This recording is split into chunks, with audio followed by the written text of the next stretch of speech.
Bendiciones, pueblo del Señor. Una vez más nos reunimos en este lugar para glorificar el nombre de nuestro Señor Jesucristo y continuar adelante con esta serie de estudios que nos llevarán a conocer más a profundidad lo que es el Espíritu Santo de Dios en nuestra vida. Oramos en esta hora para que Dios sea el que nos guíe y el que Él ponga esa palabra que nos edificará en este momento. Amantísimo y poderoso Padre Celestial, Señor, tú que moras en las alturas, te pedimos, Señor, en esta hora que bendigas grandemente la vida de mis hermanos, Señor. Que bendigas, oh Dios maravilloso, cada familia, cada hogar, Señor.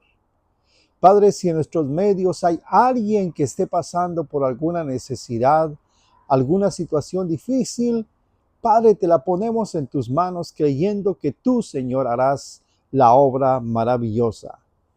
Este tiempo lo dedicaremos, Señor, a escudriñar tu palabra y que sea tu palabra, Señor, la que nos lleve al mayor conocimiento y poder, Señor, con ella conocerte cada día más. Prepara los corazones, prepara las mentes y a mí utilízame de una manera poderosa. Por el buen nombre de Cristo Jesús te lo pedimos y el pueblo de Dios dice amén. Gloria a Dios. Bueno, hermanos, continuamos entonces con el tema los dones espirituales. Y para poder comprender ¿cómo podemos nosotros ser investidos con ese poder maravilloso para dar entonces el servicio a la iglesia? Debemos de comprender que esto viene directamente del Espíritu Santo de Dios. Entonces, para comprender esto, debemos de conocer quién es el Espíritu Santo en nuestra vida. ¿Por qué el Espíritu Santo es tan importante en la vida del creyente? Bueno, hemos estado hablando acerca de lo que es el Espíritu Santo del Señor en la vida del creyente. Y como estuvimos viendo la semana pasada, ¿quién era el Espíritu Santo? Bueno, el Espíritu Santo de Dios juega un rol importante porque Él es el que nos consuela, el que nos dirige, el que nos habla para que nosotros podamos llevar a cabo la obra de nuestro Señor Jesucristo. Algo muy importante que nosotros tenemos que entender y conocer es que el Espíritu Santo forma lo que nosotros conocemos como la Trinidad de Dios. La Trinidad de Dios entonces compuesta por el Padre, Hijo y Espíritu Santo. Todos los miembros de la Trinidad son coexistentes, coeternos y coiguales. Dios existe eternamente en tres personas que están en completa unidad. Un Dios, pero tres personas. Dios se ha revelado a nosotros como Padre, Hijo y Espíritu Santo. ¿Por qué la tercera persona de la Trinidad? Porque el progreso de la revelación fue el tercero en ser revelado como una persona individual. Recordemos que esto fue posible a través de lo que Jesús prometió en la tierra. Eso lo podemos ver en el Evangelio según San Juan capítulo 14, versículo 16 al versículo 17. Y la Biblia dice, y yo rogaré al Padre y os dará otro consolador para que esté con vosotros para siempre. El Espíritu de verdad, el cual el mundo no puede recibir porque no le ve ni le conoce, pero vosotros le conocéis porque mora con vosotros y estará en vosotros, dice la bendita palabra del Señor.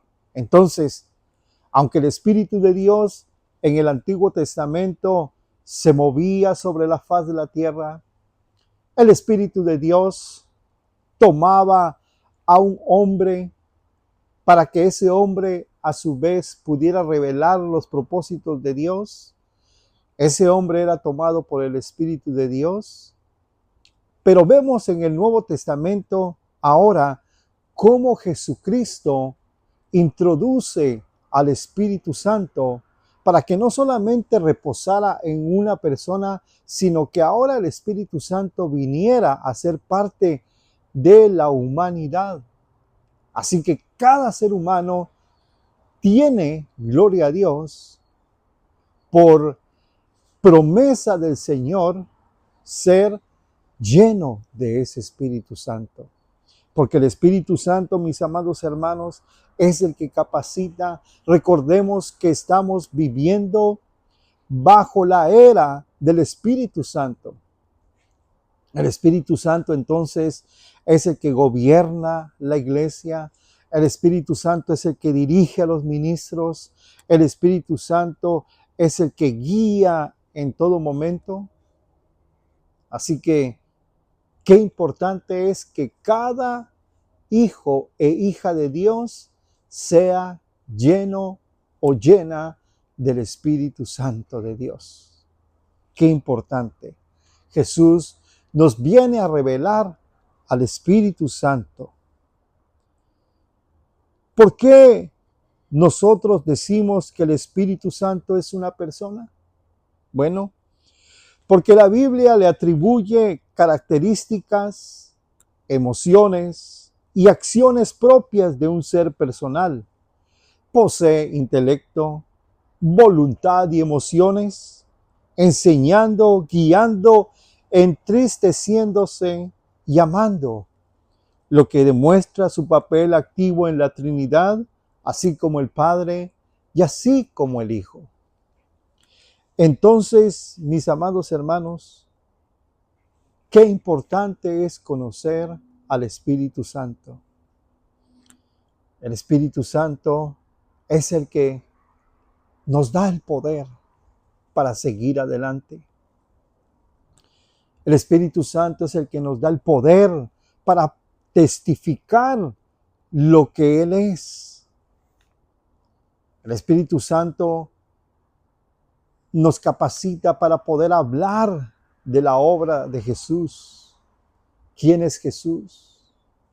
A veces en nuestra humanidad tenemos vergüenza quizás, tenemos temor al que dirán.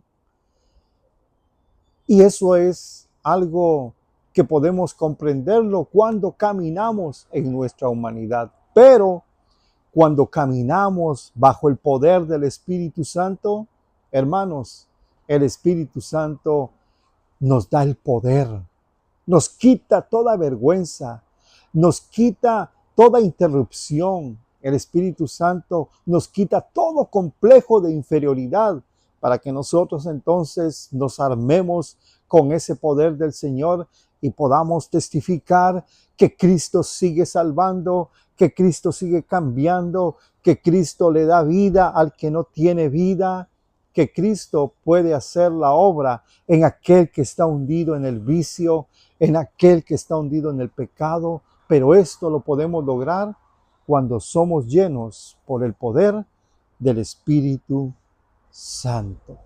¿Cuántos damos gloria a Dios? Él está aquí. Él es poderoso, hermanos. Démosle siempre gloria al Señor, porque Él está aquí y está con nosotros. Alabado sea el nombre del Señor Jesucristo. Dale una ofrenda de palmas al Señor en esta hermosa y bendecida hora. Alabado sea el nombre del Señor. Así como el Padre y el Hijo tienen sentimientos, así mismo también el Espíritu. Estudiemos los sentimientos del Padre.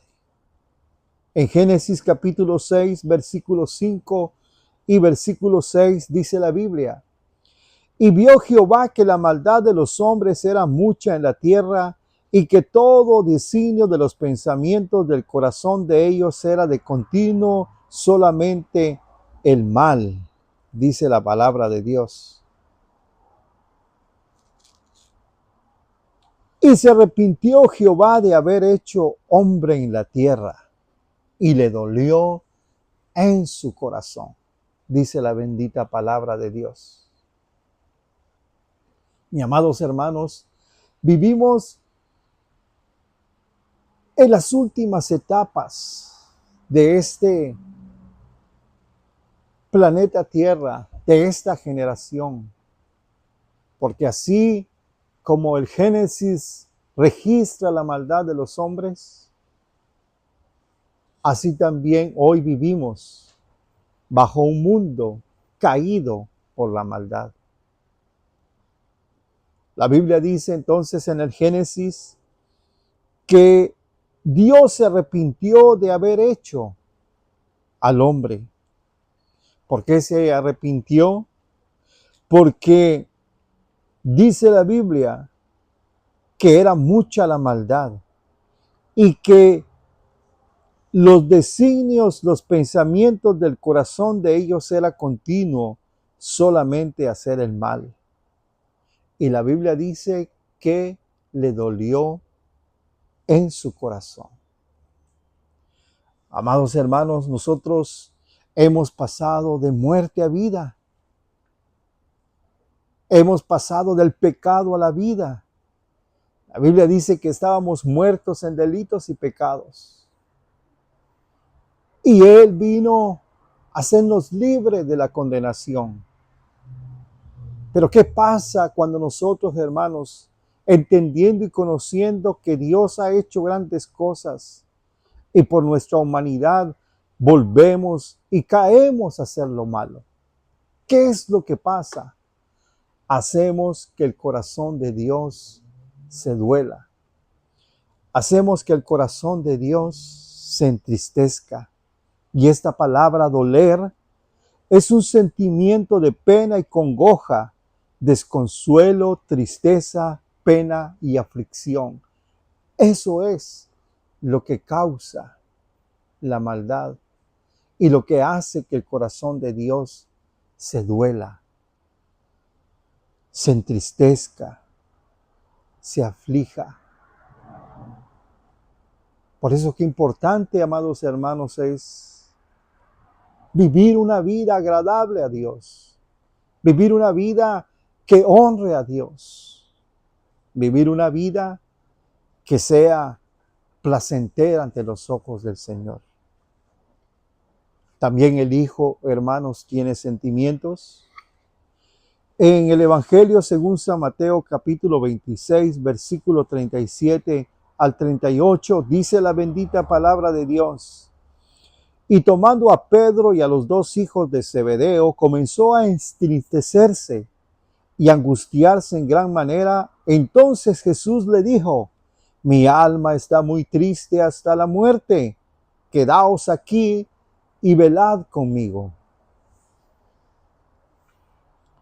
Estos textos son parte de la oración de Jesús en el Getsemaní.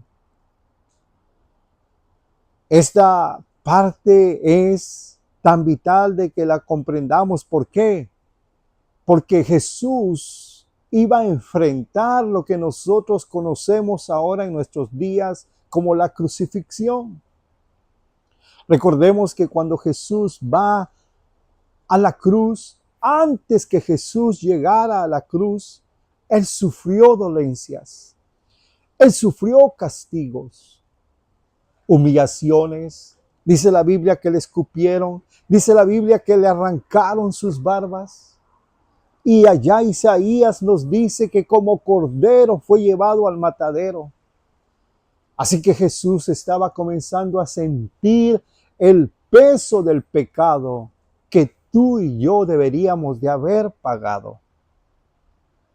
Pero gracias a su misericordia, Él lleva nuestras maldades. Y allí Él comienza a entristecerse. ¿Qué pasa cuando nosotros, mis amados hermanos, despreciamos el regalo de la salvación? ¿Qué pasa cuando nosotros no tomamos en cuenta lo que Cristo ha hecho? Puede ser que hagamos que el corazón de Él se entristezca. Puede ser que nosotros hagamos que el corazón del Señor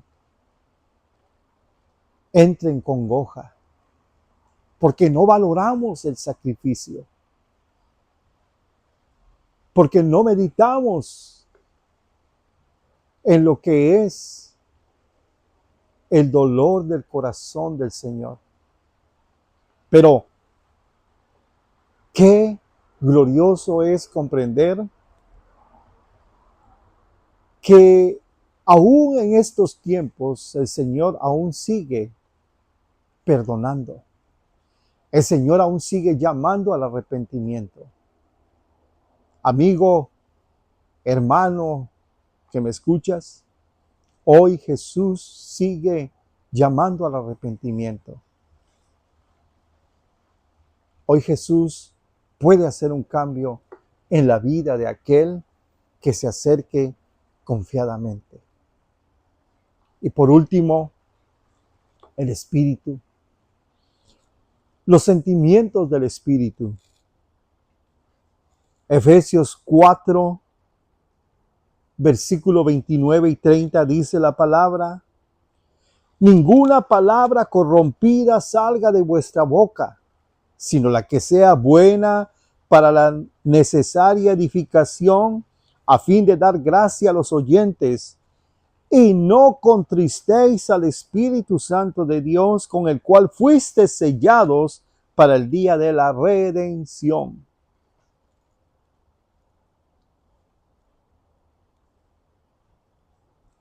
Dice la Biblia: ninguna palabra corrompida salga de vuestra boca. En el país de donde yo vengo, que es Guatemala, allá algo que corrompía se le llamaba así porque olía o apestaba algo. Y eso es lo que sucede, hermanos, cuando de nuestras bocas sale alguna palabra que no está de acuerdo a la voluntad de Dios. Entonces, el apóstol sigue diciendo: no contristéis al Espíritu Santo de Dios, con el cual fuiste sellado para el día de la redención. Esta palabra contristar se denota como apagar, contristar al Espíritu. Son ambos similares en sus efectos. Ambos impiden un estilo de vida piadoso. Ambos suceden cuando un creyente peca contra Dios y sigue sus propios deseos mundanos. Así que, qué importante es entender y conocer al Espíritu Santo. El Espíritu Santo purifica, el Espíritu Santo limpia, el Espíritu Santo da poder. Pero ¿qué sucede cuando nosotros no le entregamos en totalidad al Señor nuestras vidas? Podamos hoy, estando acá en la reunión, sirviéndole al Señor, pero puede ser que al salir de este lugar sigamos con nuestras propias pasiones. Y es allí en donde muchas de las veces nosotros decimos: Jesús o el Señor ya no está conmigo, el Señor me ha abandonado. Y no es así. Muchas de las veces son nuestras acciones las que nos hacen sentir de esa manera. ¿Por qué? Porque nosotros mismos nos encargamos de que no el Señor se aleje, nosotros nos alejamos por nuestras propias actitudes. Pero vuelvo a repetirles, mis amados hermanos, qué importante es entonces conocer al Espíritu Santo de Dios. Y estas lecciones son lecciones vitales que nos ayudarán entonces a comprender y a conocer cada día más lo que el Espíritu Santo es en la iglesia. El Espíritu Santo nos da poder. El Espíritu Santo guía a la iglesia. Cada reunión que nosotros podamos convocar a la hermandad, cada creyente tiene que comprender y conocer que el bautismo, la llenura del Espíritu Santo, debe de ser algo que anhele la iglesia. Porque, hermanos, quiero concluir. Cuando nosotros no vivimos conforme al Espíritu, en lugar de poder ser provocados a la unidad, vamos a ser provocados a la desunión. La iglesia en estos días necesita la unidad. Y el trabajo está en ti y en mí, para que nosotros podamos ser la iglesia que lleve las buenas nuevas de salvación al que está perdido. Hoy Dios quiere capacitarte, hoy Dios quiere llenarte. Pidámosle al Señor en esta hora que su amor nos llene y nos ilumine. Pídele a Dios en donde estás que Él llene tu vida con su Santo Espíritu. Bendito Dios, te damos gracias porque tú siempre, Señor, nos hablas a tiempo y fuera de tiempo. En esta hora, precioso Dios, yo te pido que a los hermanos, Señor, que estamos aquí reunidos y aquellos que nos estarán viendo, tu presencia, Señor, cada día nos capacite y nos llene de tu grande y bendito amor. Padre, en esta hora pedimos que tu Espíritu Santo repose sobre nuestras vidas. Padre, estamos viviendo la era de la gracia, dirigida por tu Espíritu Santo. Ven, Espíritu, y llena la vida de aquel que está perdido. Ven, Espíritu Santo, y llena la vida de aquel que necesita ser reavivado. Somos reavivados por las promesas de tu palabra, porque las promesas de Dios son para ti y para mí. Recuerda que Dios seguirá siendo Dios por toda la eternidad. Espíritu Santo, habla al corazón de aquel que necesita ser renovado. En el nombre de Jesús te lo pedimos. Y el pueblo del Señor dice, hermanos, amén. Gloria a Dios. Recuerda que somos Iglesia La Promesa de Dios Fresno. Te invitamos a que nos sigas por nuestras redes sociales. YouTube, búscanos como La Promesa de Dios Fresno. Y si estás en el área de Selma, California, allá también tenemos la Iglesia Central con nuestro hermano pastor Miguel y Silvia Hurtado. El número de teléfono, área 559-301-0817. Acompáñanos. Serás de bendición para nosotros. Dios les bendiga.